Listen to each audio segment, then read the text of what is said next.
Efficient putty sanding will allow saving time and costs in labour, product and materials. Let us see the factors and steps to consider for optimising this process. The correct choice of putty, according to its performance and adhesion to the part, will influence the quality and time spent on the repair. Neither should you ever apply putty over the shop primers or acid or phosphate primers, as they are incompatible with these products. Following the drying times provided on the technical data sheet is essential for an easier sanding of the putty. Always use dry sanding paper. Do not wet the surface to sand. This could clog in the sanding and cause possible oxidation problems. Let us now look at the steps to take to obtain an efficient putty sanding.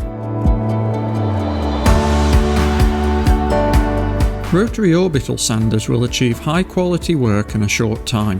The choice of the type of orbit, the hardness of the plate and the adjustment of the rotation speed will help to be more efficient and productive. Choose larger orbits for large thick putty patches. These will allow higher surface roughing. On the other hand, use smaller orbits to refine medium or minor damage with a thinner coat. Choosing the right grit size for each repair will affect the quality of the top coat. Also, using resistant, flexible and high quality sandpaper will prevent the putty from clogging and will reduce the appearance of marks. Start sanding with a coarser sanding grit to remove spatula marks and burrs from the area of application.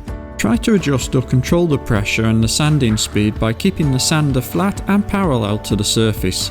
This will help prevent sanding marks. Use an abrasive sponge in hard to reach areas such as hollow spaces or difficult angles. Level and smooth the surface using a medium grit. You can use a sander or a sanding block. This will help prevent and remove possible water and sanding marks.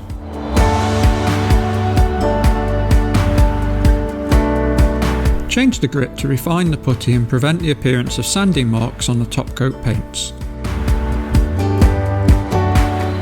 Once this last step has been carried out, clean the surface and it will be ready for the application of the primer filler coat.